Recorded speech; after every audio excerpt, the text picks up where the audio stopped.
In the house, a middle-aged man sat on a sofa. He looked to be around 40 years of age and was slightly chubby. He wore a vest and had a green dragon tattoo on his arm. He was playing around with two walnuts in his hands. Move! The mercenaries pressed their firearms against the trio. They walked forward. Sit! In a black vest and fiddling with a walnut in his hand, the middle-aged, chubby man pointed at the sofa. James glanced at him and seated himself. Henry and Scarlett sat by his sides. Although they had taken their seats, the mercenaries did not leave and were still pointing their firearms at them. James calmly asked, "Are you Jake Graham, the boss everyone's talking about?" The man said nothing and cast a glance at a man in a hood behind him. The man in the hood understood immediately and brought a laptop. The man in the black vest pointed at the laptop and said, "Swiss Bank. Make your transfer. I'll give you the information immediately upon transfer. Ads by Pub Future." Without missing a beat, James laughed. "Boss, why would I make a bank transfer when everyone's pointing their firearms at me? If you renege on your promise after I make the transfer, wouldn't I be taken for a fool?" The middle-aged man in the black vest gestured. "Worry not. I've never reneged on my promises. I'm the man I am today because of my credibility." James turned and looked behind him. Scanning his surroundings, he counted the number of mercenaries. In an instant, he laid back on the sofa and crossed his legs. Upon seeing this, Henry understood immediately. As James laid back on the sofa, he said, "I've heard of your credibility, all right. However, I'm still concerned. Why don't we do this instead? You give me my information, and I'll pay after I've confirmed its authenticity." Smack! Jake Graham smacked the table. With that, the mercenaries behind James stepped forward and pressed their firearms against the trio's heads. "Dude, how many times do I have to say this? At my place, you only get information after you've paid for it. We have no precedence of the reverse." James laughed calmly. "It's only natural to bargain when conducting business. Even if there has been no precedence, it doesn't mean there won't be any in the future." Henry and James were calm and composed. Ads by Pub Future. Black Rose, on the other hand, was different. With a firearm pressing against her head, she did not dare move a muscle, and sweat beads were accumulating on her forehead. At the same time, in the other room, a 60-year-old man was seated, smoking his cigarettes while watching the surveillance camera. The footage of the surveillance camera showed the room James was in. The old man snapped his fingers. The man behind him immediately stepped forward and greeted respectfully, "Boss. Have you found out anything about them?" "Boss, we've found something. The man in the middle is called James Caden. He just arrived in Kensington. Our information shows that he was recently decommissioned from the military in the Southern Plains. Yet, he doesn't have a high ranking and remains only a foot soldier. He's currently the son-in-law of the Callahans." The man beside him is Henry. "He opened a clinic in Kensington. We're still currently unable to find out anything about the woman. She could be an illegal immigrant into Kensington." Upon hearing this, the old man frowned. Why would a decommissioned soldier and a guy managing a clinic be interested in purchasing information concerning the destruction of the Cadens from 10 years ago? They were no ordinary men. Not only did they not bat a single eyelid when there were firearms pressed against their head, but they were even laughing and joking around. They were men who had been through ordeals. Brooks recommended them. "Yes, boss. Call him and request information on these three." "Yes, boss." James sat on the sofa, crossed his legs, and lit a cigarette. The smell of cigarette smoke filled the air. Opposite him, the black-vested, middle-aged man who had been fiddling with walnuts had a darkened face. "I will say this once more. If you want information, make the transfer now." James lightly waved. "Nah, it's all right. I'm not buying it. It's not worth it." He stood up. Henry and Black Rose followed suit. The man in the black vest snorted. "What do you take this place for? Do you think you can just come and go as you please?" James chuckled. "Have your boss come to us himself if he's interested in a deal. It's a huge one, after all." I'm afraid you aren't qualified to conduct business with me. Though momentarily stunned, the man in the black vest quickly regained his composure. Are you implying that I'm not Jake Graham? James pointed at the surveillance camera in the corner of the room. Your boss must be watching in the shadows, isn't he? As expected, Jake Graham is extremely cautious. So much so that he's sent his subordinates to conduct business with me in his stead. He lacks sincerity. I'm calling this off. Meanwhile, in the other room, the 60-year-old man, who was smoking his cigarette, had a grim look. James Caden was no ordinary man. Not only did he not bat a single eyelid with a firearm pressed against his head, but he also had a keen sense of observation. He looked at the footage and did not act rashly. Ads by Pub Future. James, meanwhile, glanced at the black-vested man fiddling with the walnuts and laughed. You look like him, all right. Not even a single trace of a flaw. If so, why do you say I'm not the real Jake Graham? Your aura, James explained. Jake Graham is an extremely influential man. As the king of the underworld and the honcho of a local turf, he must exude some sort of aura. But you, on the other hand, based on this alone, that's right. In the stone building, a goon approached Jake. Boss, I called Brooks. He was mumbling the entire conversation and didn't say much. But he did mention that the guy purchasing information isn't someone to be trifled with. All right, I understand. The man lightly waved. He then stood up and exited the house. James turned to leave. Clap, clap, clap. At that moment, someone clapped.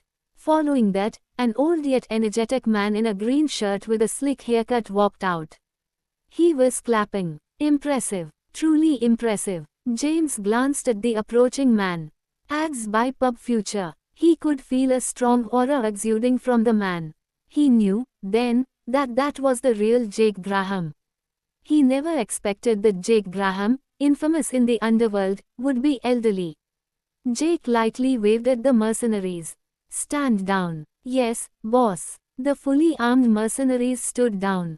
Boss. The man in the black vest bowed and respectfully greeted him. Jake nodded lightly and sat on the sofa. Meanwhile, the man in the black vest stood at his back. Jake glanced at the trio. You wish to purchase the truth of the Cadence incident 10 years ago. James looked at him. Yes, you have it. Indeed, I do. But the price remains the same. 10 billion. James snickered. 10 billion's too expensive. I'll settle for $10. Upon hearing this, Jake's face immediately darkened. The man in the black vest behind him drew his pistol and pointed it at James. He asked coldly, Are you just looking for trouble? That's right. James' face turned grim. He threw the cigarette butt in his hands with great force. A cigarette butt in James' hands was a terrifying secret weapon. Before the man in the black vest could react, he felt a searing pain on his wrist. The pain was so excruciating that he dropped his pistol. James rolled underneath the table and instantly appeared before the man in the black vest. He kicked the man and sent him flying. Then, he picked up the pistol on the ground. All this happened in a split second. Before Jake could even react, his man was sent flying, and a pistol was pressed against his head. Upon hearing the commotion, the mercenaries returned and pointed their firearms at James. Even with a firearm pressed against his head, Jake did not panic in the slightest. Compose, he calmly asked, Do you know where you currently are? Do you seriously think you can get out of here alive after killing me? $10. Deal. James pressed the pistol against Jake's head with a mischievous grin on his face. It's better for you to make your men leave. Otherwise, a single movement of my finger and your brains will be blown out. At that moment, the man in the black vest who was sent flying earlier got up. Beastard. How dare you? He sputtered. Jake lightly waved. Upon seeing this, the man in the black vest quieted down. Unfazed, Jake sat on the sofa, looking composed. He asked, Who are you exactly? Henry, tell him who I am. Henry seated himself. Scarlett was scared out of her wits. However, upon seeing Henry sit, she followed suit. Ads by Pub Future. Henry laughed. Jake, I'd advise against that. You might be scared. Tell us once you find out who he is. Is that so? Jake smiled dismissively. Tell me about it. I've been meeting some powerful people. I'm curious to know how powerful a man needs to be for me to be scared. Tell us. Henry uttered word by word, the man before you is the Black Dragon, the commander-in-chief of the million-strong Black Dragon army of the Southern Plains and one of the 5 commanders of Saul. Upon hearing this, the dozen or so fully armed mercenaries shivered. They swiftly retreated backward and dropped their firearms. They collapsed to the ground, trembling.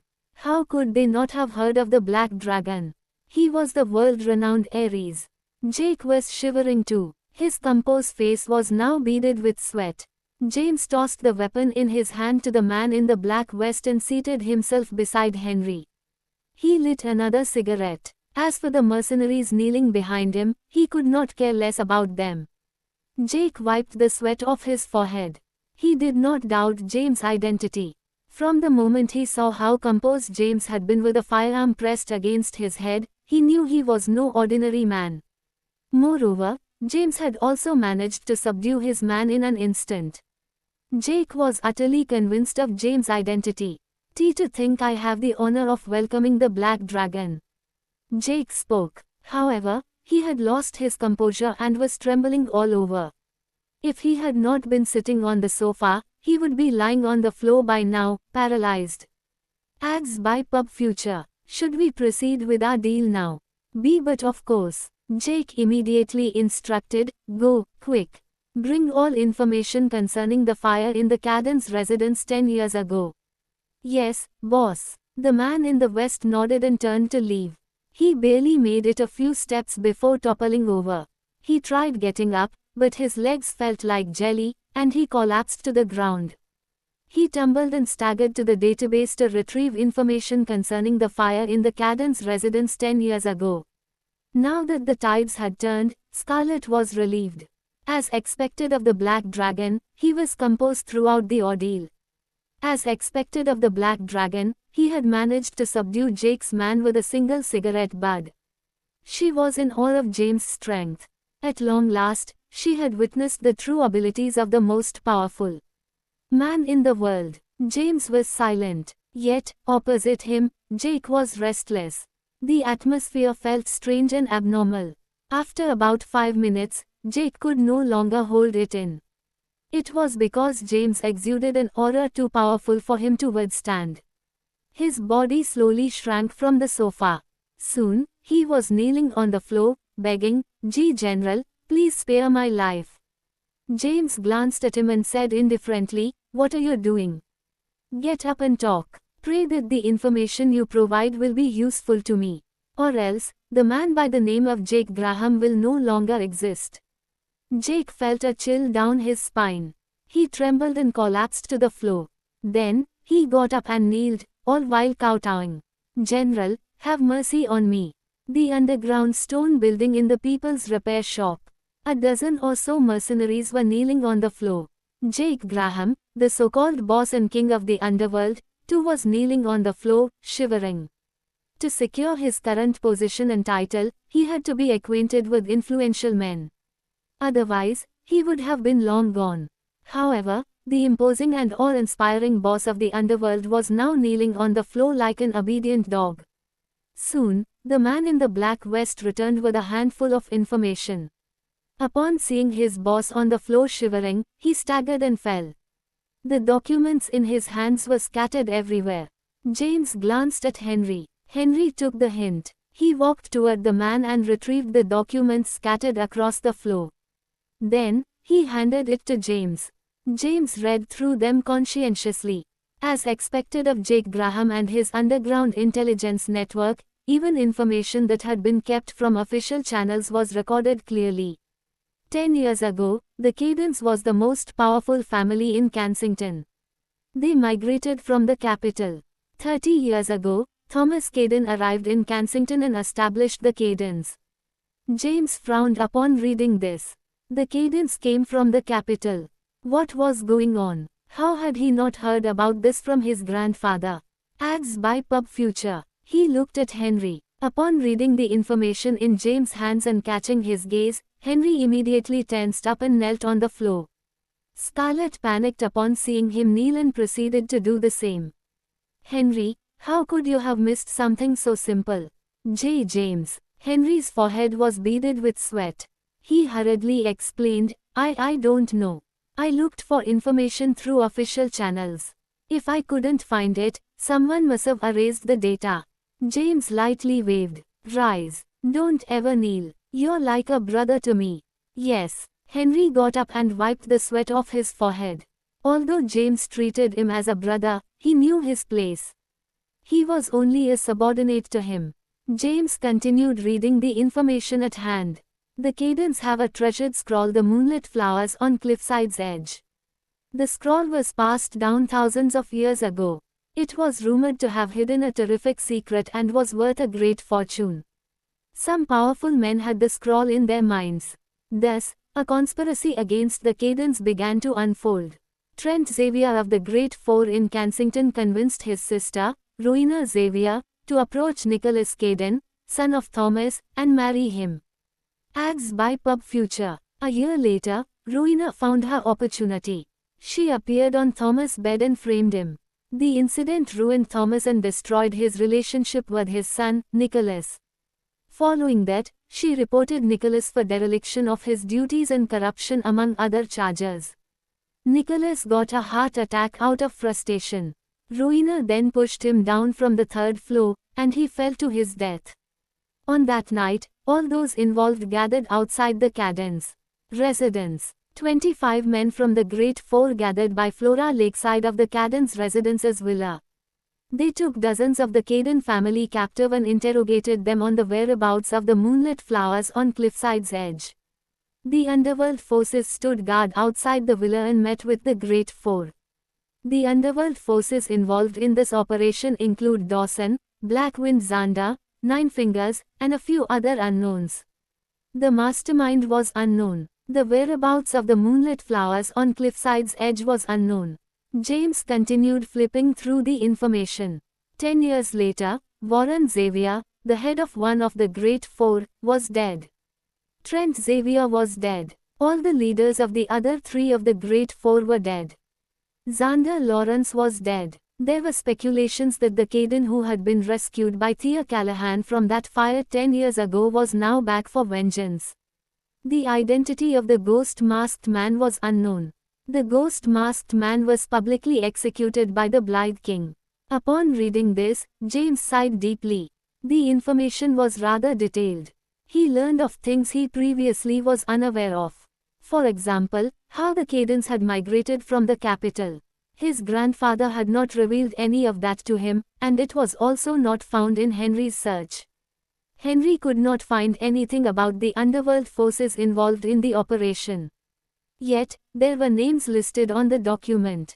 They never entered the Caden residence. Instead, they had concealed themselves outside as a pickup to prevent things from going sideways. Among them was Blackwind Xander. James never expected Xander, who he had previously killed, to be one of the main culprits behind the destruction of the Cadens 10 years ago. He was deep in contemplation. The information revealed that there were still others besides the known ones.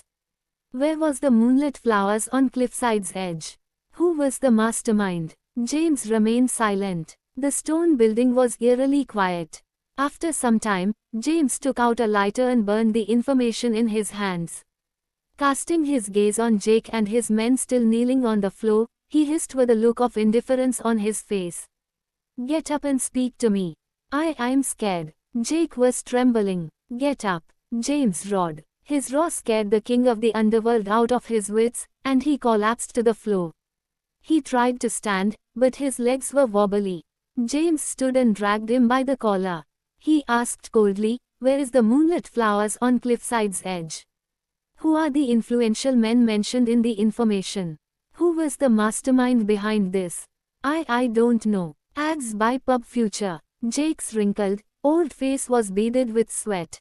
His teeth clattered. General, I really don't know." James angrily shoved him to the ground. "Trash. Why should I keep you alive then?" He had a murderous look on his face. Don't. Jake was shaking like a leaf. He hurriedly replied, Gee General, the moonlit flowers on Cliffside's edges in the capital. As for in whose hands, I really don't know. I'm just someone who's in charge of the underground intelligence network. My intelligence organization dare not infiltrate the capital yet.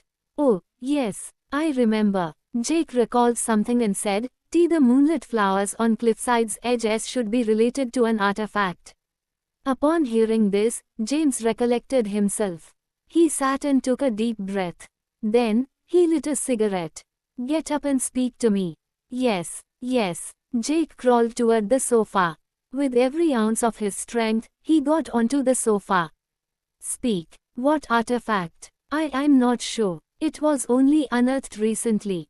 I heard that it was excavated from the ancient tomb of the Prince of Orchid Mountain at the border of the Southern Plains. A squabble broke out among the grave robbers, and the artifact was snatched away. The item has entered the antique market in Kensington. Do you know the whereabouts of this artifact? And not at the moment.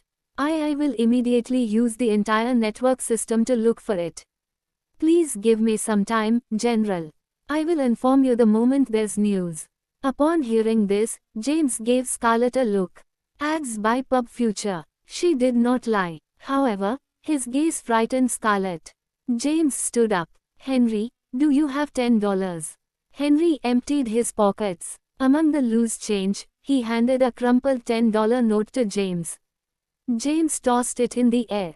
The dollar bill traveled through the air like a secret weapon and found its way flawlessly into the sofa beside Jake. Jake could only hear a whistling sound, followed by numbness in his eardrums. He did not dare move a muscle. I'm a man of my word.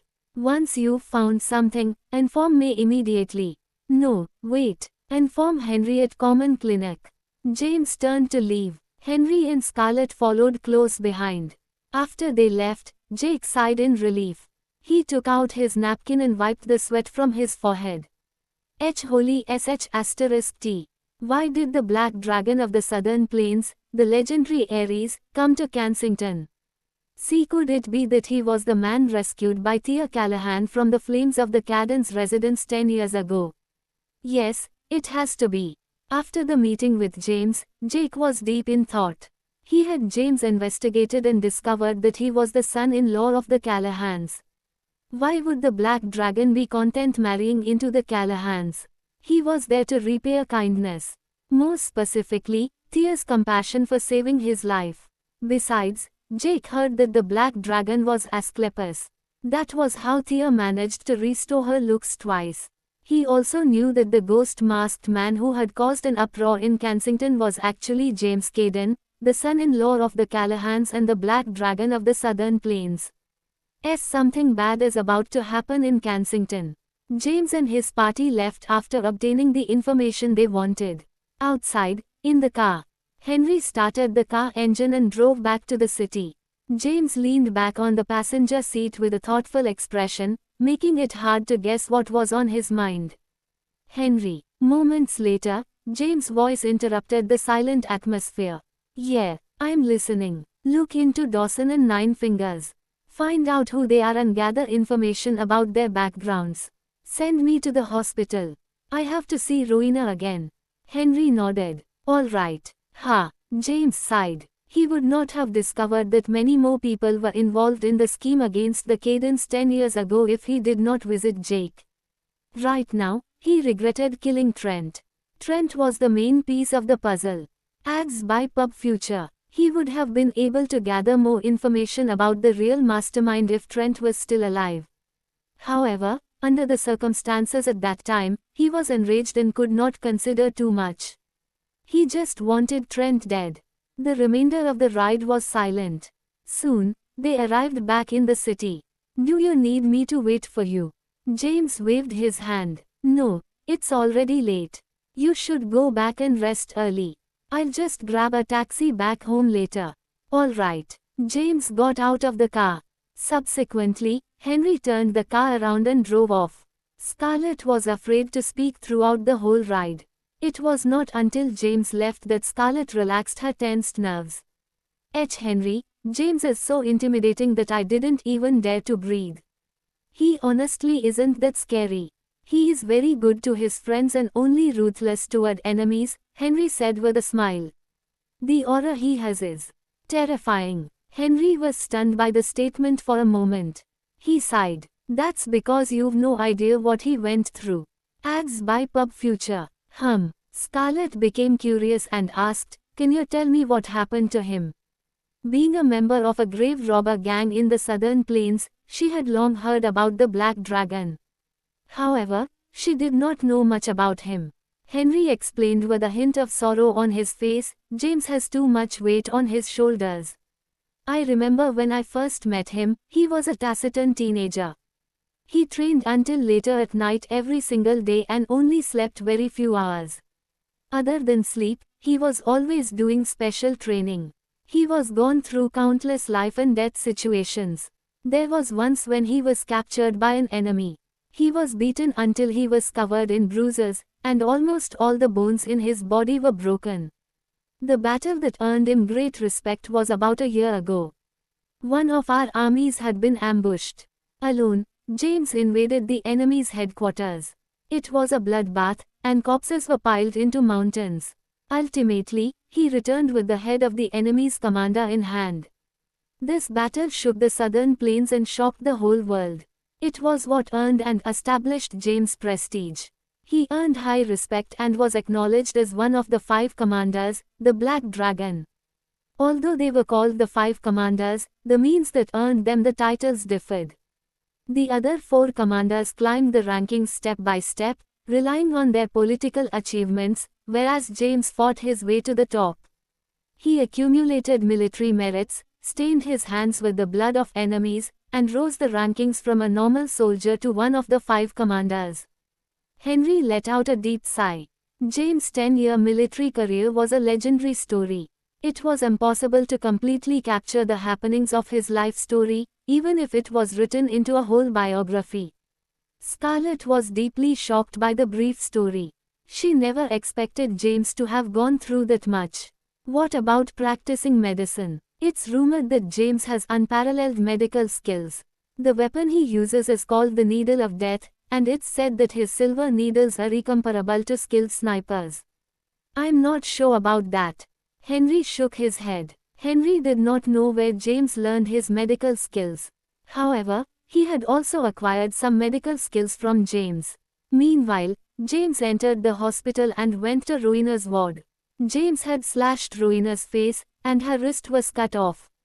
Although her wrist was reattached, she was not discharged from the hospital yet and was still hospitalized. She had been living miserably ever since she learned the identity of the ghost-masked man. The days went by slowly, and every day was spent in anxiety and unease. She was almost at the point of reaching a mental breakdown. Tap, tap, tap. The sound of leather shoes tread on the hospital corridor in the dead of night. James arrived at Rowena's ward, pushed open the door, and walked inside. Who? Rowena was at her breaking point and had been haunted by countless nightmares for the past few days. She heard the sound and sensed someone intruding her wardroom. She hurriedly tugged her quilt and frantically backed herself into the corner. She looked at the door vigilantly with fear on her face. James turned on the lights. The dark wardroom was immediately illuminated. Rowena's body trembled in fear upon seeing James and almost fell off the bed. Ads by Pub Future. James approached, pulled over a chair, and sat beside the bed. He glanced at Rowena, who was frightened as if she had seen a devil. Co-commander. Rowena parted her lips but stuttered on her words as her jaw trembled. Don't be so nervous. I'm not here to kill you. It's not the time yet. I have some questions I'd like to ask you. Go ahead. Rowena's body shivered as if she had seen a ghost. She completely covered herself, only revealing her head, and tightly clenched her quilt. 10 years ago, who else went to the Cadence villa other than the Great Four? I don't know. What? James' face darkened. Rowena felt as if the temperature in the room had suddenly dropped as a coldness swept over her, making goosebumps form all over her body. You don't know. I really don't know. Rowena cried out in fear. At that moment, she no longer had the demeanor of a strong woman and was like a little girl crying out after being intimidated. I really don't know who was there. Everything was arranged by Trent. Ads by Pub Future. Did Trent ever mention to you who he gave the moonlit flowers on Cliffside's edge to in the capital? Never. He never told me anything about it. However, when my father died, he came back instantly and headed to the capital. After that trip, he learned that Thea had saved a person from the fire at the Cadence Villa 10 years ago, so he interrogated her about the survivor's identity. James was furious that he could not obtain any useful information. He clenched his fists. Rowena sensed a murderous aura coming from him. At that moment, she knew it was the end for her. Yet she was relieved. Her suffering would come to an end after dying. She closed her eyes and waited for her fate. However, James did not make a move. He loosened his clenched fists and got up to leave. Rowena, your 1 month is almost up. Find out who has the moonlit flowers on Cliffside's edge as soon as possible. Also, don't think about taking your own life.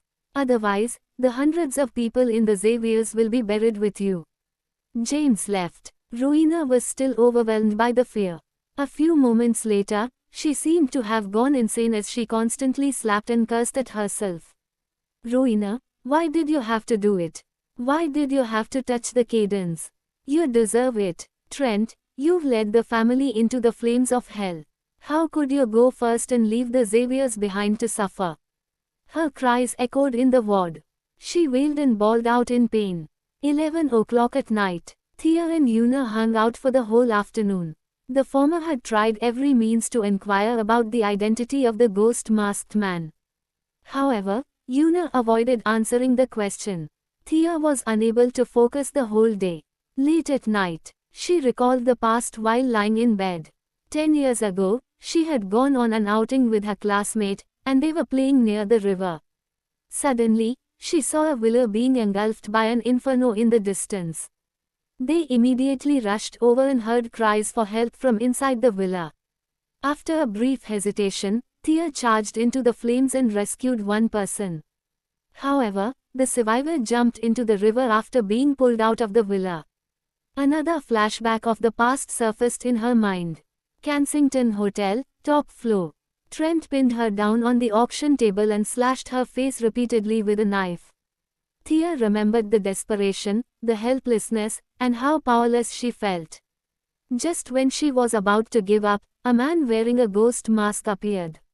It was a moment in her life that she would never forget.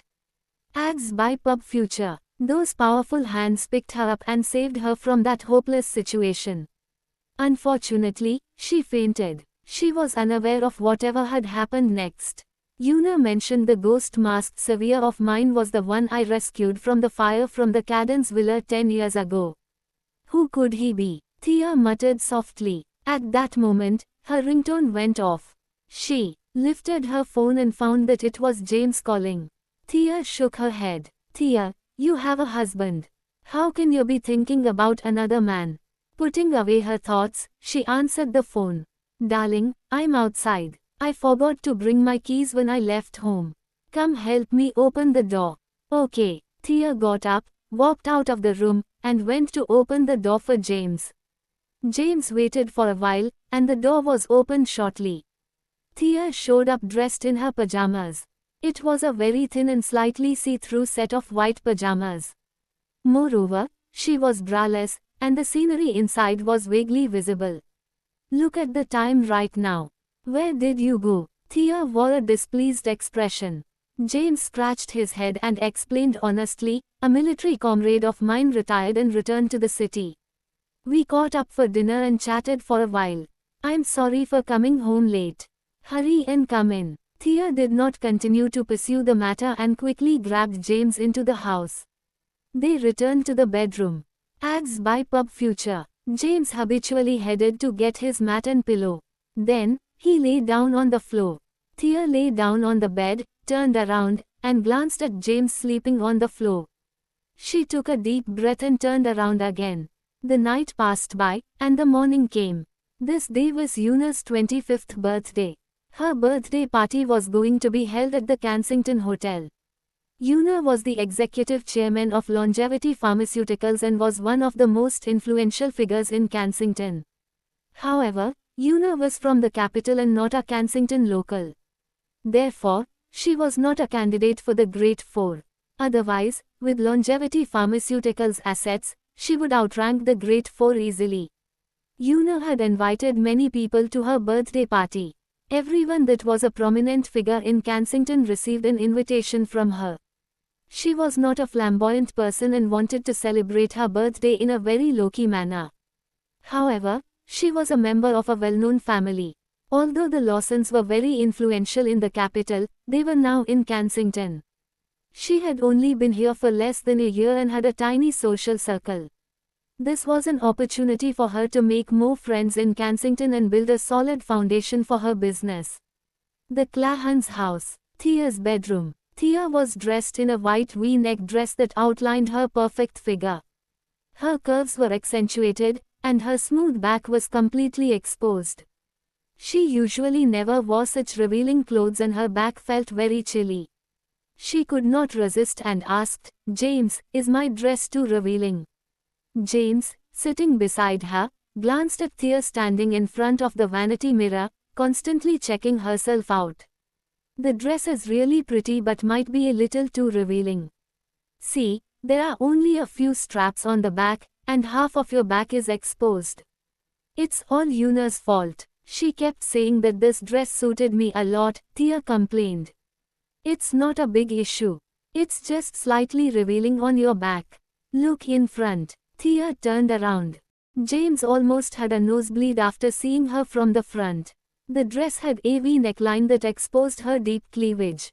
On her pale neck hung a brand new crystal necklace that fell right into her cleavage. She was entrancing, and he was captivated by her. Her long black hair was tied up. At that moment, Thea looked like a majestic white swan. "You're gorgeous. The jewelry goes perfectly with the dress," James could not help but praise her.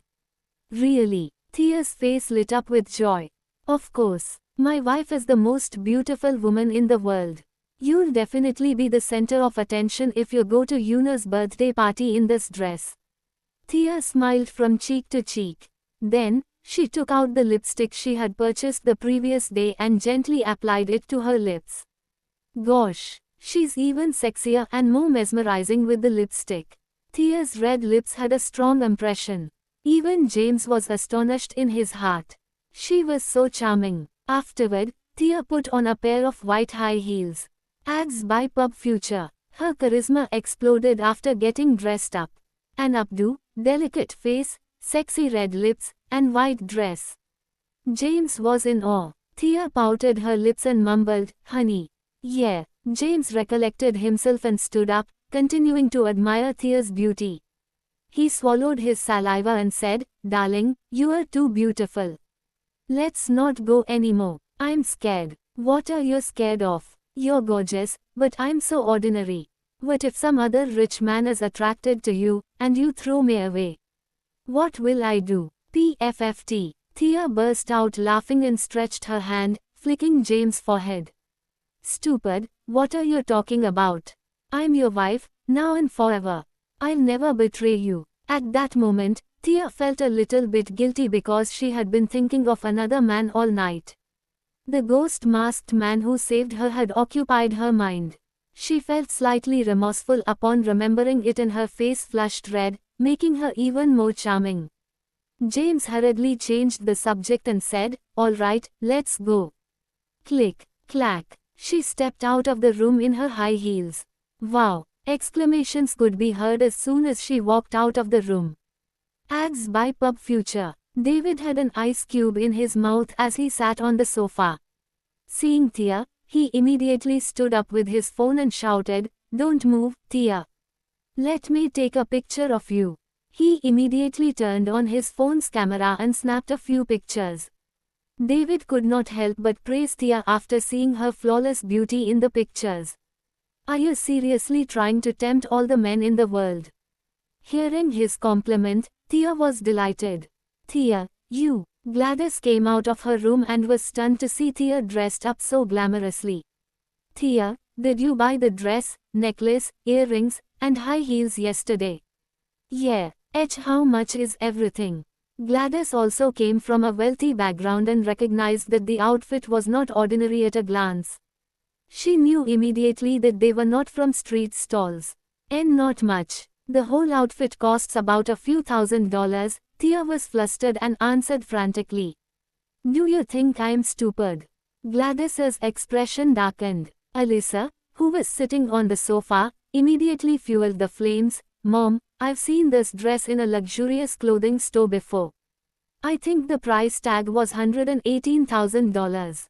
Her clothes, necklace, earrings, and high heels add up to at least $300,000. What? Where did you get the money? Gladys raised her voice. I met the chairman of Longevity Pharmaceutical, Una Lawson. She bought them as a gift for me. Thea did not dare to say that it was James' money. Her mother would surely confiscate his money if she found out. Alyssa was envious and dissatisfied seeing Thea in such an extravagant outfit. Out of spite, she mockingly said, the chairman bought it for you. Do you really think you're some important figure, Thea? Why would the chairman of Longevity Pharmaceutical buy you such an expensive outfit? Well, she really did buy it for Thea, said James. Gladys glanced at James, who stood beside Thea in very plain clothing. Initially, she had already accepted James. Now, the feeling that James was not suitable for Thea increased. Thea was gorgeous and had a more glamorous charisma than the celebrities on television. She definitely qualified to be married into a wealthy family. How could she stay married to someone like James, who was a homemaker? Gladys had heard that those attending Una's birthday party were all prominent figures. The majority of them were company bosses. With Thea's current beauty, she was sure to capture the attention of super wealthy men. Gladys pulled Thea aside and whispered, Thea, the people going to the Kensington Hotel today are very rich. I heard the owner of Gaumont, Mr. Grayson, will also attend. This is your chance. Make sure to find a chance to hook up with him. Mom, what are you talking about? I already have a husband. How can I do such a shameless thing? Him. Gladys glanced at James standing beside them. James, you're not going anywhere today, so just stay home, she said in a commanding tone. In her opinion, James would be an embarrassment to Thea if he accompanied her to the birthday party. Mom, why are you doing this?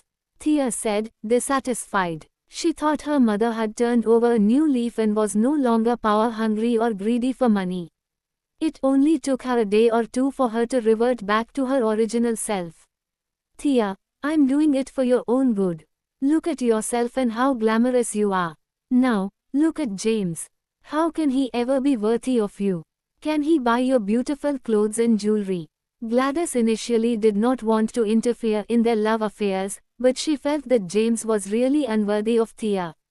Ads by Pub Future. Thea wanted to say that James had money, but when the words came to the tip of her tongue, she swallowed them back. She said furiously, I won't go if James isn't going.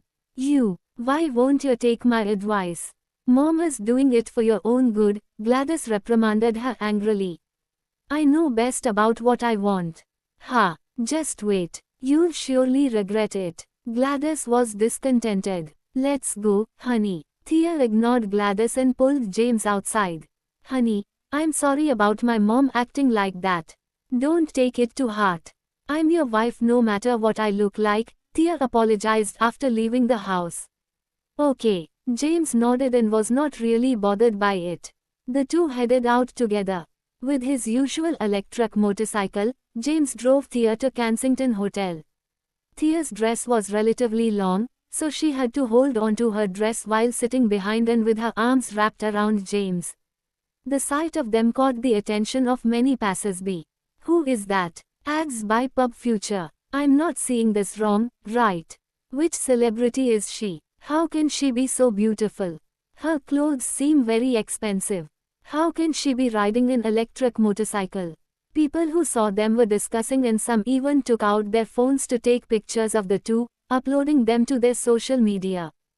James did not care about the people talking about them. After about half an hour, they arrived at the Kensington Hotel's entrance. Countless luxurious cars were parked outside the entrance. Prominent figures began to pour into the hotel. At the same time, a beautiful figure stood at the entrance. She was the day's primary focus and chairman of Longevity Pharmaceutical. Yuna. Yuna stood at the door and kept looking around. However, after waiting for a long time, she did not see James show up. Many influential entered one after another, and she greeted them symbolically. Soon, an electric motorcycle approached. The person driving the motorcycle was a man in his 30s. He had a very average appearance and was dressed in ordinary clothes. In a crowd, he belonged to the category of people who would not attract anyone's attention. However, the person riding behind him attracted the attention of plenty of people. Goddess, fairy. Many eyes turned to James and Thea, who arrived on a motorcycle. Isn't that Thea? Yeah, it's Thea from the Callahans. She'd been kicked out from the family by Lex. Why is Thea coming to Yuna's birthday banquet? I heard that Yuna invited Thea's whole class. It's rumored that the main reason she invited the whole class was for Luke Bertrand to attend. Do you mean the son of Abundant Pharmaceuticals chairman? Charles' son, Luke. Yeah, Luke has been pursuing Yuna for a very long time. Oh, so that's the case. Still, why is James here too? Everyone began to speculate upon the arrival of James and Thea. Suddenly, a Lamborghini showed up and stopped precisely in the parking space. A handsome man dressed in a white suit got out of the car. Speak of the devil, here comes Luke.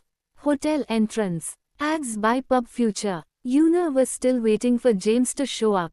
Seeing him arrive with Thea on an electric motorcycle outside the hotel, she immediately rushed to them. She wore a black low-cut dress and had brunette wavy hair. She radiated the beauty of an urban mature woman. Luke approached and coincidentally saw Yuna walking out of the hotel. He immediately misunderstood, thinking she was coming to greet him specifically.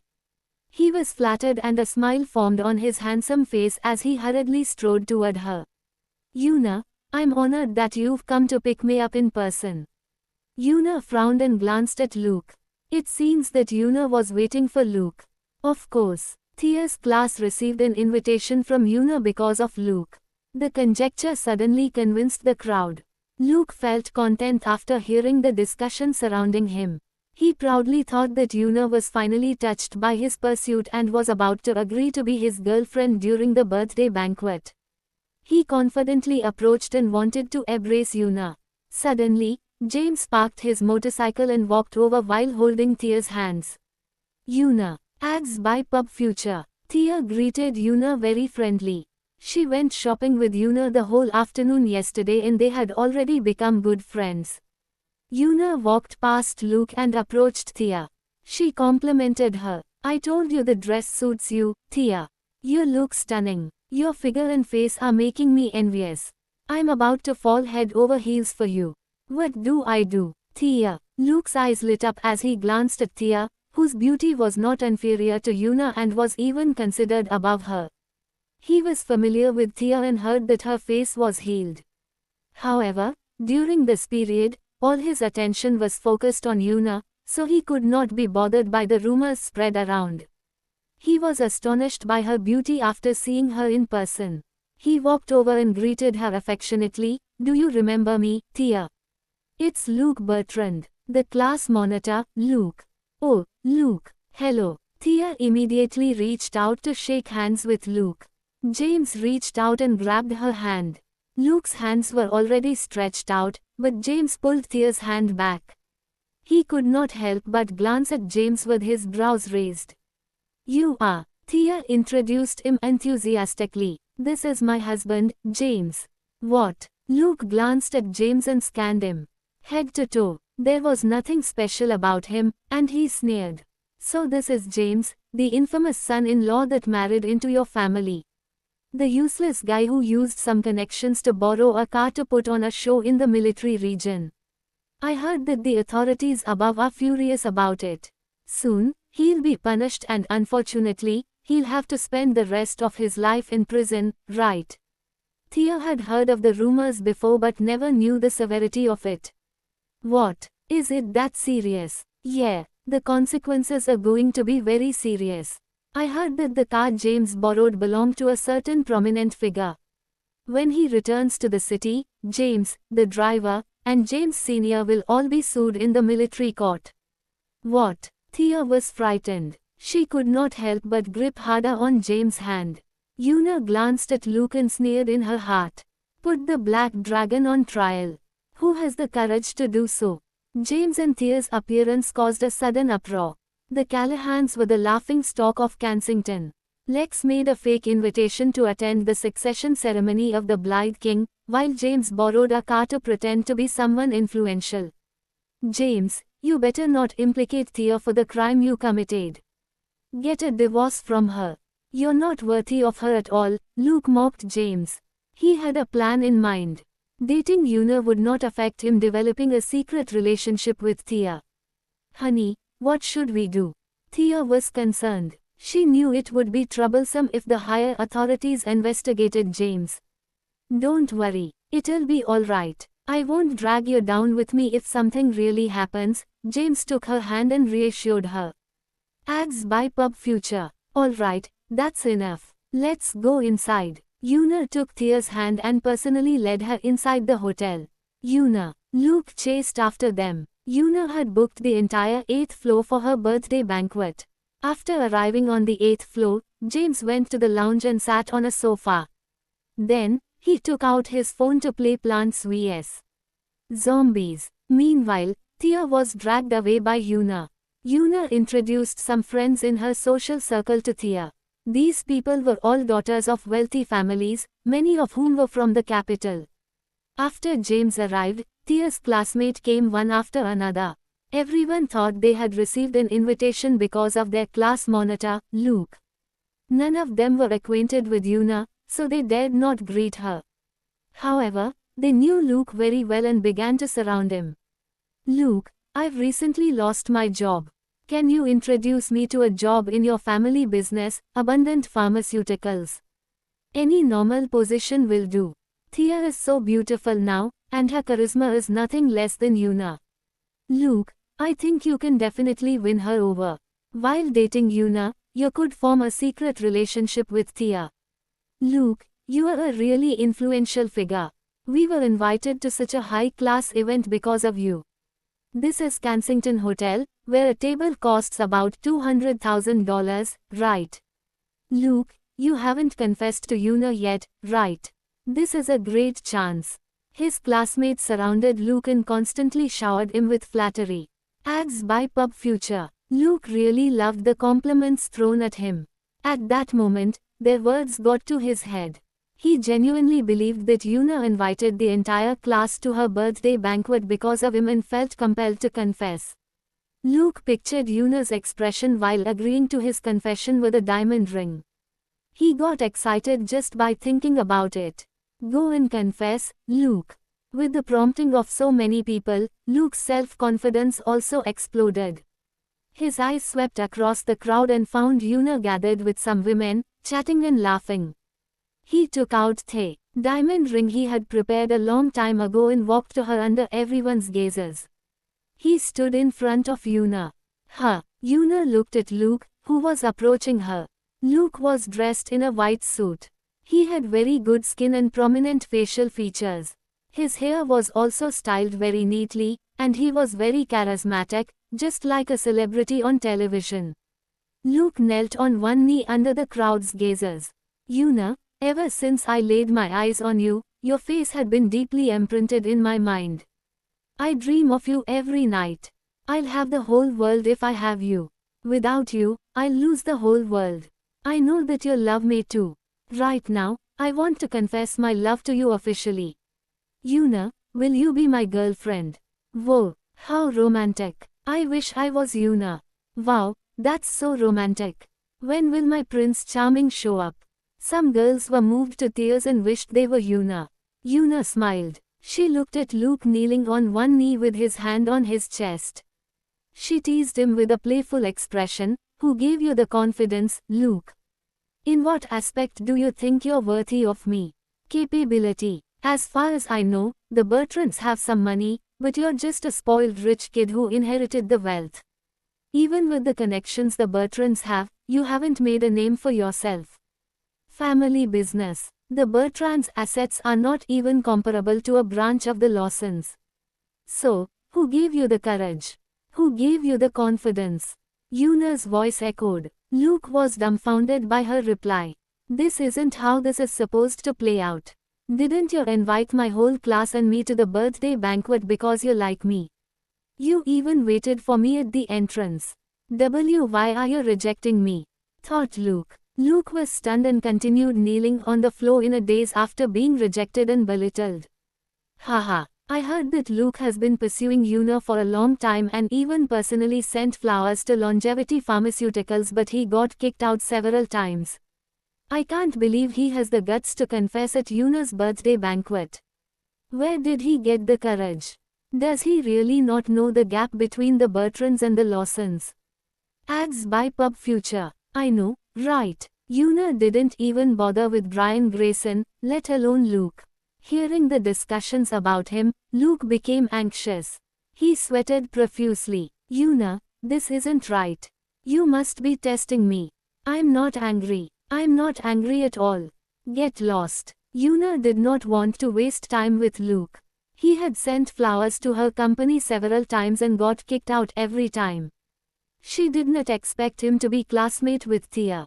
Una only invited Thea because she wanted James to attend her birthday banquet. However, she knew James would not show up if Thea was not invited. Therefore, she went to great lengths to invite Thea's whole class. Una, why you shouldn't do this? Am I not worthy of you? I'm handsome, and my looks aren't inferior to those famous celebrities. I don't like self-righteous little boys. Then, what do you like? I'll change. James was still kneeling on one knee, and with so many people watching, he was embarrassed and stuttered. Ads by Pub Future. What do I like? Una looked around the room. Ultimately, her eyes stopped on James, dressed in ordinary clothing, sitting on the corner sofa playing his mobile game. Seeing James, her expression softened. Una stretched out her slender fingers and pointed at James in the corner. I like someone like that. Everyone's gaze followed Una's fingers. They saw James playing with his phone seriously in the corner. Immediately, the crowd was petrified and taken aback. As she likes someone like James. The famous executive chairman of Longevity Pharmaceuticals likes a live-in son-in-law like James. Hearing this, Luke understood and hurriedly said, Una, I can do that too. I can marry into the Lawsons and be a live-in son-in-law. From Luke's point of view, he thought that Una, who was from a prominent family, would not be willing to marry into another family. She would want her husband to marry into the Lawsons. Thus, he was willing to marry into the Lawsons for Una. PFFT. Luke's words made many of the onlookers burst into laughter. However, Una glanced at James in the distance and said seriously, You've misunderstood me. I don't like a man who wants to marry into my family. Instead, I just like a man like James. Well, how do I explain this? Just look at him. Even with so many prominent figures present here, he is just calmly playing with his phone. Una's words left everyone stunned. Standing beside her, Thea was jealous and dissatisfied. Una, are you trying to steal my husband from me? Yeah, can I? Una winked and blinked at Thea. Thea froze momentarily and immediately realized Una's intention. Una is trying to find an excuse to reject Luke, thought Thea. You can have him if you like. After all, my husband is quite useless. Keeping him at home costs a lot of money. She played along and smiled. Luke confessed to Una but was refused decisively, belittled as nothing. Additionally, she even said that she liked James. Her words came as a surprise to everyone. All eyes were on James. In a high-class event, he dressed very ordinarily in simple clothing and was out of place with those around him. All the women who attended the birthday banquet were in glamorous dresses. Meanwhile, all the men were in colored suits and ties. Yet, James, He wore a simple black t-shirt and was absorbed in his game, Plants vs. Zombies. Suddenly, a large number of zombies poured into his garden and devoured his weapon. Ah, I lost, James suddenly exclaimed with disappointment. Everyone's eyes were fixed on him, and his shouts stunned the crowd. Sensing people's gazes, James raised his head and was taken aback when he saw hundreds of people staring at him. He scratched his head and was puzzled by the situation. Ads by Pub Future. Raising his phone, he checked whether something was on his face. I don't see anything, he muttered. Luke, still kneeling, looked at James, and anger began to boil in his heart. Una chuckled and said, "You can pursue me when you become a man like James. You're not qualified now, Luke." After saying that, Una glanced at Thea mischievously. "Thea, you're the one who said you'll give him to me. Since that's the case, I won't hold back." Una approached James under the crowd's gazes. She stretched out her slender hands and said with a charming smile, "Mr. Caden, may I invite you to a dance?" The scene shocked everyone present. Who was Una? She was from the Lawsons of the Capitol and the executive chairman of Longevity Pharmaceuticals in Kensington. She was a goddess, an heiress of a wealthy family. A goddess like her was inviting the Clahans' live-in son-in-law to a dance. Everyone was dumbfounded and could not believe the scene before them, thinking they were hallucinating. What's happening? James was also stunned. Luke finally stood up from the floor and approached them with dissatisfaction. Una, even if you don't like me or aren't willing to accept me, you don't have to use such trash as an excuse to insult me. From Luke's point of view, Una said she liked James and invited him to dance because she needed a shield to reject him. At least look for someone decent. Someone like the Gaumond's owner, Mr. Grayson instead of him. Ads by Pub Future. Luke glared at James, who was sitting on the sofa, and said contemptuously, "You are saying he's calm during such a big occasion. I beg to differ. It's probably because he knows his status and what kind of event he is at right now. Plus, he doesn't know anyone, so who is he going to talk to? Of course he can only sit here and play with his phone." Luke's voice resonated. It immediately dawned on the stunned onlookers. No wonder. I knew it was impossible for the executive chairman of Longevity Pharmaceuticals to say she likes the live-in son-in-law, James. She's just using him as an excuse to reject Luke. Thea approached, knowing that Una wanted to use James as a shield. Una had accompanied her shopping yesterday and even helped pick out her outfit. Thus, Thea developed a liking for Una. Since Una disliked Luke and wanted to use James as an excuse, Thea also blinked her shiny eyes at James. "What are you waiting for, James?" "Ems. Lawson is asking for a dance," said Thea. "Darling, who are you calling darling? I've already given you to Ems. Lawson." Thea smiled mischievously. "Am I an object to give away to others?" James was put on the spot. "Mr. Caden." Una glanced at James with a touch of expectation on her mesmerizing face and said, "It's my 25th birthday today. Will you honor me with this dance?" James glanced toward Thea as if asking for her opinion. "It's a pleasure that Ems. Lawson wants to have the dance with you. Go ahead," Thea said as she pulled James up from the sofa and handed his hand to Una. Una's hands were smooth and delicate. As for James, he still had not grasped the situation. "Darling, it's all right. Go on. I won't get jealous." Thea pushed James. Not only was Thea not jealous but she was also delighted. This woman was the executive chairman of Longevity Pharmaceuticals, Una. Even if James was just an excuse to reject Luke, it was still an honor for James. Plus, James was her husband, so she felt proud. Meanwhile, James was led to the dance floor by Una. Music began to play. Una stretched out her slender hands. One was placed on James' shoulder, and the other wrapped around his waist. Her whole body was almost leaning right into him. On the other hand, James was stiff all over. He was slightly nervous at that moment. Una was beautiful, and her facial features were astonishing. She had fair skin and a pleasant scent on her. His heart thumped rapidly as she leaned her whole body into him. Even in the face of thousands of enemy troops, he had never been so nervous. Now, in front of a woman, he was actually. Yuna leaned her head on James' shoulder, embraced him, and almost completely put her weight on him. Her body swayed as the music played. This scene made everyone mad and envious of James. Even Thea could not help but feel a little jealousy. Ads by Pub Future. Soon, the music ended. Yuna knew her boundaries and immediately brought James back to Thea.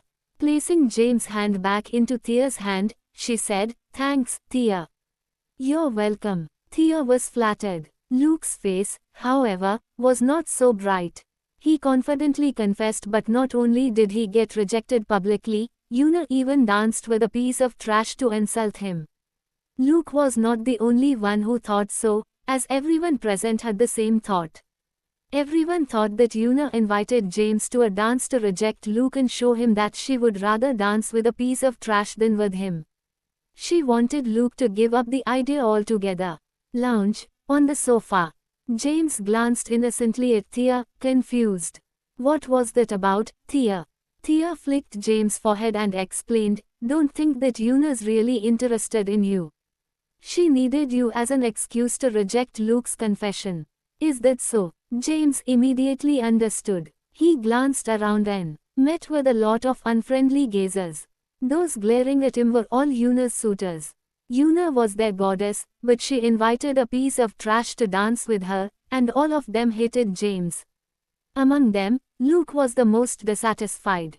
He clenched his fists tightly, and veins bulged on his face.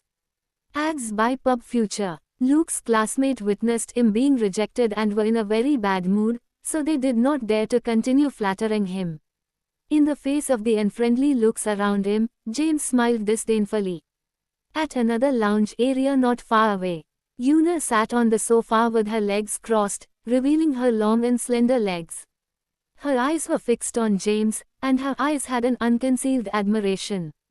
That man was the Black Dragon.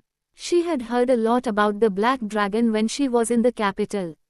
The Black Dragon had always been her idol, and she never expected to meet him personally in Kensington. She met and danced with the Black Dragon, one of the 5 commanders. However, he seemed a little shy. Yuna recalled James' stiff body during their dance, and a charming smile broke out on her beautiful face.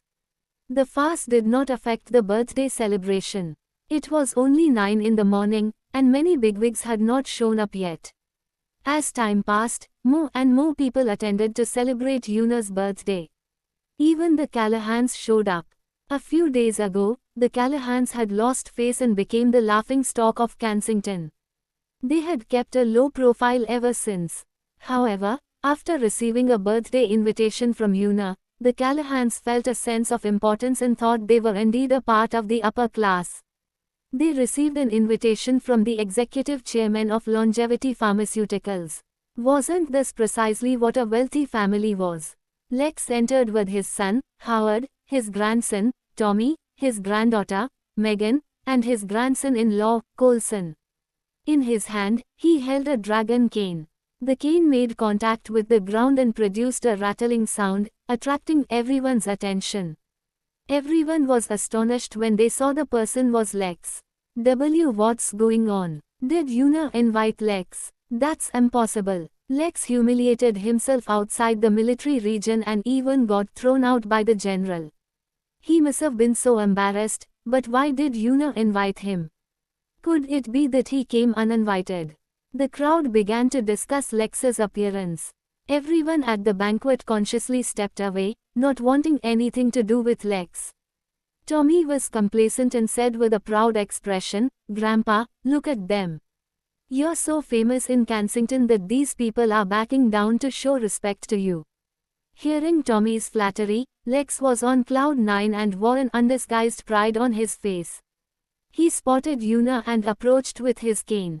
With a smile on his face, he said, "Ems Lawsons, I'm honored that you personally invited me to your birthday banquet." Yuna frowned. She nodded lightly and showed slight acknowledgement since Lex was the grandfather of James' wife, Thea. "Happy birthday, Ems Lawson, I got you a pair of jade bracelets as a gift. It's not worth much, only about 2 million. I hope you like it, Lex said as he presented the gift he had prepared. That's so thoughtful of you, Mr. Callahan. Have a seat, Una greeted and invited Lex to sit down. Everyone paid attention to them and was puzzled by the scene. Why would Una invite the patriarch of a second-class family to sit down? Could it be that the Callahans had a connection with Una? Ads by Pub Future. The site was really unusual. By the way, Thea seemed to have a very friendly relationship with Una.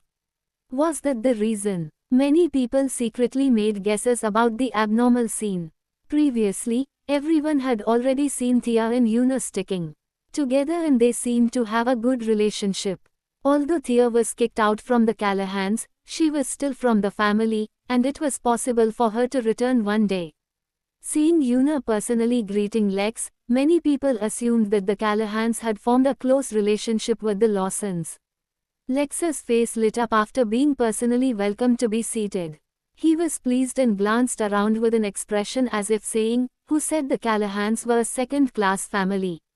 "Mr. Callahan, you've arrived. Lex, you are looking more energetic and younger recently." Immediately, many company chairpersons came forward to greet Lex enthusiastically. Despite the Callahans being a laughingstock, the fact they were still partners with Celestial Group was still true. Now that the Callahans had a connection with the Lawsons, they would hit the jackpot if they also struck a partnership with Longevity Pharmaceuticals. This was the best time to curry favor with the Callahans. Therefore, many people approached Lex to flatter him. Ads by Pub Future. Lex wore a broad smile and continuously greeted the people who came to him. Tommy, who was sitting beside him, grinned like a proud prince. Seeing Lex, Thea had a very complicated expression. After hesitating, she walked over and greeted Grandpa. Lex raised his head. He was stunned to see Thea in a white dress with her hair styled in an updo. She radiated with the temperament of a high-born lady. Thea. Yes, Grandpa. Thea nodded and greeted him again. Tommy was in awe when he saw Thea. He never expected Thea to look so gorgeous when dressed up. In both figure and appearance, she looked even better than the birthday girl, Una. Megan immediately noticed the value of Thea's outfit at a glance. She was envious and sneered, "Did you go sleep with Alex again, Thea? It's only been a few days, and now you are wearing branded clothing. Your whole outfit adds up to at least hundreds of thousands of dollars, right?" Thea approached to greet them but was instead met with Megan's snobbish words. No matter how good-tempered she was slightly angered at that moment. She pointed at Megan, who was acting mightily. "Why you shouldn't spout nonsense." "Nonsense. Isn't it true? Where did you get the money to buy the clothes if it wasn't because you slept with Alex?" The Callahans had been the center of countless scandals recently. The partnership between Celestial Group and the Callahans was the biggest one. Even though Alex had already held a press conference to refute it, the rumors continued to spread that Thea had slept with Alex. However, the more they denied it, the wilder the rumors that spread outside. Lex noticed the countless eyes watching them and felt embarrassed because even he thought Thea was sleeping with Alex. Despite Thea being the reason the Celestial Group agreed to cooperate with the Callahans, Lex cared more about his name. You have no shame." Lex's face darkened. "Grandpa, it's not like that." "Then, explain where you got the money to buy the outfit if it wasn't because you slept with Alex." Tommy stood up and shouted. I. Thea felt so wrong and was on the verge of tears. She never slept with Alex. However, she did not know how to explain the situation. The money came from James, but she did not know where he got it from, and if she told them, there might be grave consequences. It was possible that James would have to go to jail. James, concentrating on his game in the corner, heard the commotion. He stood up and realized it was the Callahans. He hurriedly walked over, saw tears in Thea's eyes, and asked, "What happened, Thea?" Tommy sneered, "You don't even know your wife slept with another man again. She's wearing branded clothes that cost more than hundreds of thousands." TSK, TSK. The chairman of Celestial Group show is generous. James' face darkened. Sensing that James was about to launch at Tommy, Thea immediately grabbed him in time and said, "Let's just go, James." Ads by Pub Future. She was unsure how to explain herself and refused to embarrass herself by staying any longer. Many people gathered around them and began to mock her. Why isn't Thea explaining herself? The rumors must be true. She definitely slept with Alex more than once. That's why she can't explain herself. Well, she's a beauty, so it's no surprise Alex would be attracted to her. The unpleasant chatter surrounded them, and Lex was embarrassed. Thump. Lex slammed his hands on the table and abruptly stood up. He reprimanded her saying, "Thea, how can you be so shameless? You're such an embarrassment to the Callahans." Thea did not explain that she wronged and immediately dragged James, wanting to flee the scene. Unexpectedly, James stood firmly, and she could not pull him away. James looked at those surrounding them and coldly demanded, "Those who gossiped about Thea just now, move forward and get on your knees to repent for your actions. Otherwise, don't blame me for the consequences." Haha. Tommy was the first to burst out laughing. "Who are you kidding, James? What consequences? Who do you think you are, the Blythe King? Why don't you go ahead and show me the consequences?" Ads by Pub Future. PFFT. You're so shameless. You even framed my husband, saying that we got an invitation from the Blythe King because of you. It's obvious that my husband was the reason we got invited. Our admission was denied because the authorities were unhappy with us being too high profile and setting off firecrackers outside the military region. You sure know how to steal credit, Megan also sneered condescendingly. Come forward, kneel and apologize. James wore a terrifying expression as he glanced at everyone. Haha, I would love to see what you can do to me. I agree that Thea slept with Alex. So, what are you going to do? It's the truth. Am I not allowed to tell the truth? Luke stepped forward and fueled the fire. Who's spouting nonsense? A stern voice resonated. Then, a man in his 50s walked into the hall. Everyone trembled as the man approached. Alex, who was gossiping about Ems. Thea. Another voice sounded, and a handsome man followed behind Alex. It was the owner of the Gaumont, Brian from the Graysons of the capital. Those who said a word about Thea better come out to kneel and apologize. Otherwise, Una also stood up and said coldly, "How presumptuous! Who dares to spout such nonsense?" Outside the door, another voice could be heard. Immediately, an older man in his 60s appeared. Despite his wrinkled appearance, he walked in energetically, dressed in a black suit. The drive. Fallon. Everyone was shocked by the person approaching. James also heard the uproar and looked over. He subconsciously frowned. How could Jake Graham be drive? Fallon. The Jay Fallon that Thea had mentioned. Everyone at the banquet turned their heads toward the entrance. 3 people walked inside the hall. One was Alex, the chairman of Celestial Group. Another was Brian, the owner of the Gaumont. The last older man was Jay, the president of the Doctors Association who had the title of Genius Doctor in Kensington. These 3 ranked at the top of the social pyramid in Kensington. Alex was the backbone of the Yates in the capital. He could easily make the Great Four bankrupt with one word. Brian was a very low-profile person but had great influence. On the other hand, Jay was one of the most prominent figures. Kensington was the capital of medicine, and he was a genius doctor. In this world, the richer one was, the more afraid of death they were. The collective influence of the people present may not necessarily even reach Jay's level. The 3 approached and became the center of attention. Who was spouting such nonsense? Who bad-mouthed Thea? Which one of you dared to run their mouths? Ads by Pub Future. The trio walked forward and glanced across the room. The huge banquet fell into a dead silence instantly. What's happening? Why are these bigwigs standing up for Thea? Thea was also puzzled by their behavior. She understood Alex was helping her because James had saved him before. However, she had nothing to do with Brian and Jay. Seeing the presence of the trio, Luke's anger was immediately extinguished. He subconsciously stepped back and hid in the crowd, afraid to say another word. Under such circumstances, he no longer had the guts to speak. Alex alone was enough to get rid of the Xaviers. Although the Bertrands had more assets than the Great Four, Luke knew he could not afford to get on these three people's bad sides. The three approached Thea. Seeing tears well up in Thea's eyes, Alex greeted her respectfully, "Ems." "Thea, Ems." "Thea." Brian bowed slightly to greet her.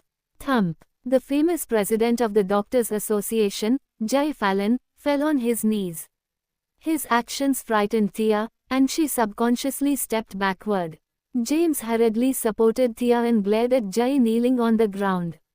He raised his eyebrows and asked, "Who are you? What are you doing? You just scared my wife. How are you going to compensate me if something happens to her?" The atmosphere was filled with dead silence. Everyone's eyes widened in shock. Ads by Pub Future. This person was the president of the Doctors Association, the genius doctor, Jay. Rumors were that he only saw 3 patients a day, and the wealthy people who made appointments with him were all scheduled to see him 3 years later. Why was the famous Jay kneeling to Thea? The scene shocked everyone. Hearing James' words, Jay stood up abruptly and wiped the sweat on his forehead. He hurriedly apologized, saying, "I'm so sorry, Ems. Thea, my sudden actions scared you. I'm sorry. I'm incredibly sorry." Jay apologized repeatedly. The Callahans were stunned by the scene. What was going on? When did Thea gain so much authority? Why would these bigwigs act as if they had come in the presence of the Blythe King? This is interesting. James glanced at Jay. He never expected Drive Fallon, whom Thea mentioned before, to be the boss of the underground intelligence network. Alex looked around the place. His eyes swept across everyone one by one. Those who met his gaze instinctively stepped back. "Keep talking. Why aren't you guys talking anymore? Ems, Thea is so precious. How dare such lowly people insult her? Those who insulted her better step forward this instance. There is still room for forgiveness if you step forward, kneel down, and admit fault now.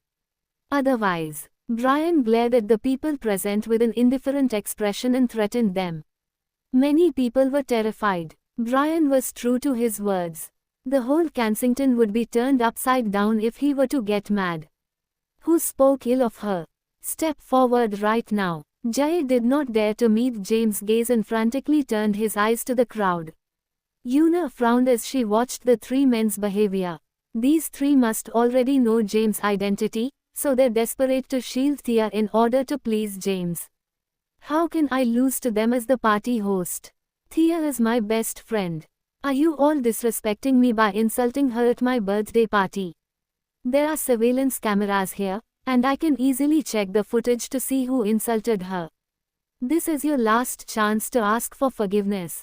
Una approached Una and glared at everyone while threatening them. Those who spoke out before were terrified. Thump. Suddenly, one person from the crowd could not bear the pressure of several bigwigs and immediately knelt with his head on the floor. The person was a corporation chairman with hundreds of millions of net worth. He was a big shot outside. However, at this moment, he was kneeling on the ground like a lowly servant. Thea was taken aback by the scene. James and Una both held onto one of her hands. She glanced left and right. First looking at Una, then at James. Her beautiful face was filled with confusion. Is it that ghost-masked man again? After the first person knelt, another person followed shortly. Alex, Brian, and Una were from really influential families in the capital. Ads by Pub Future. Alex alone was enough to cause the Xavier's bankruptcy. The consequences of the 3 coming together would be insane. Those who ran their mouths stepped forward and knelt on the floor. Thump, thump. One after another, they knelt on the floor. In an instant, 20 people fell to their knees. Tommy panicked after seeing such a scene because he had also mocked Thea. After a momentary panic, he calmed down and stood up. He pointed at the people kneeling on the floor, even those more influential than the Callahans, and scolded them. How dare you insult the Callahans? Unfortunately, James walked over and kicked him in the knee. Thump. Tommy immediately fell to his knees. What are you doing? He was furious. Just now, wasn't it you who was the most vicious? James said coldly. I'm Thea's cousin. James interrupted him with a kick before he could finish speaking. His body fell to the ground as he let out a groan. Afterward, James pointed at Megan. Megan shivered in fear and hurriedly grabbed onto Coulson. She was horrified and simply muttered, dear. Ads by Pub Future. Are you trying to drag down the Oswalds? Hurry up and kneel. Coulson immediately slapped her. Megan cried after being hit on the face. She glanced at Lex and saw his furious expression. Her body trembled, and she had no choice. She stepped forward and threw herself on the floor. By now, more than 30 people were kneeling on the floor. There was one more person who had yet to kneel, Luke. Luke stood aside, contemplating whether he should kneel. The Bertrands' reputation would be ruined if he knelt. At the same time, the Bertrands could not withstand the power of these three prominent figures. After weighing out the pros and cons, he knelt down with a thump. All his classmates were shocked by his action. The class monitor also knelt. He was kneeling to Thea. What's Thea's background? The birthday party was turned into a kneeling party. Thea froze and went completely blank as she watched the scene unfold. She panicked and was unsure how to deal with it. Alex glared at Lex, pointed at him, and asked, did you insult her too? Hearing the question, Lex's body trembled. Thea, do you want me to kneel to you too? He glanced at Thea with a rather displeased expression. Gee, Grandpa, I would never. You can't kneel. You mustn't kneel, Thea frantically replied. Thea would never have the courage to ask Lex to kneel. After all, he was her grandfather. Get up, Tommy. Why you too, Megan? She immediately helped Tommy and Megan up from the floor. The two finally stood up. However, the others did not dare to get up. Thea, how would you like to punish them? Alex asked as he glanced at Thea. Me. Thea panicked again. She had never been in such a situation before. These people kneeling to her were all prominent figures with many more assets than the Callahans. How about we get them to slap themselves a few times? After all, it's Lawson's birthday today, and it won't be appropriate to see blood, asked Alex. Alex glanced at Thea and secretly peeped at James. James wore a harmless expression. Ads by Pub Future. Honey, what do I do? Thea was clueless and looked at James for his opinion. James shrugged and suggested, how would I know? However, these people were disrespectful and rude. I've despised them for a while. How about we let them slap themselves 50 times? Forget it. Thea did not want to make the problem worse. Even now, she was still puzzled as to why these people were helping her. She glanced at the people kneeling on the floor, recollected herself, and said hurriedly, why you guys should get up first. Hearing this, everyone felt as if they had been granted amnesty. Get up. Wouldn't you all continue to spout nonsense if you weren't taught a lesson today? James raised his voice and roared. That's right. 50 slaps aren't enough. Do 100. Jay immediately agreed with James. Hearing this, Alex immediately understood James' intentions. He raised his foot and kicked the man kneeling in front. The man fell to the ground. However, he did not dare to say anything. He simply got up, continued to kneel, and began to slap himself repeatedly. His company had a collaboration with the Celestial Group. His whole company would go bankrupt with one word from the Celestial Group. Slap, slap, slap. The others immediately followed as soon as the first person began slapping himself. The whole venue resonated with slapping sounds. Ads by Pub Future. The other onlookers could only gasp. The scene was once in a century. What are you guys doing? Get up. Stop this. Thea was so shocked that she almost burst into tears. It was just a few words about her. It was not such a big deal. This was simply unnecessary. She glanced at the three prominent figures and pleaded sincerely, please stop them. James glared at the people slapping their faces, and said, "My wife is kind and generous, so she is letting you guys off the hook. Hurry up and thank her. You all better remember the consequences if you dare to spout nonsense again." "All right, get up." Alex waved his hands and stopped them after hearing James. The people kneeling on the ground finally stopped. They got up and stood in place, not daring to move an inch. James held Thea's hand and said, "You should thank them, darling." Hearing this, Thea immediately reacted. She glanced at Alex, Brian and Jai gratefully and hurriedly thanked them. Thank you so much. I'll make them bankrupt within minutes if you'd like, Thea." Alex smiled. Everyone present was shocked as soon as his words left his mouth.